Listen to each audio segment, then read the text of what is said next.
ඉතින් කොහොමද ඔයාලට?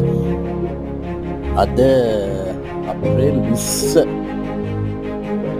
ජනවාරි ඉඳන් තමා මෙහෙන් ගොනගමන් මේ වීඩියෝස් ටික ගත්තේ. නියපොතු නම් සෑහෙන දුරට මැරලා තිබුණේ.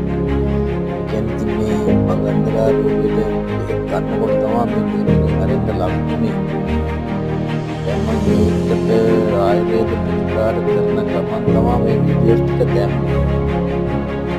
බලන්නකො සාමාන්‍යයෙන් අපි දන්නවා මේ නියපොතු මැරෙනකොට සීනි වලට තමා මේ නියපොතු මැරෙන්නේ.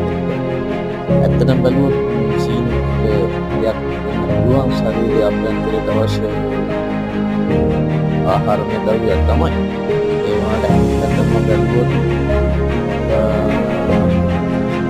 කාලෙක වෙන දෙයක්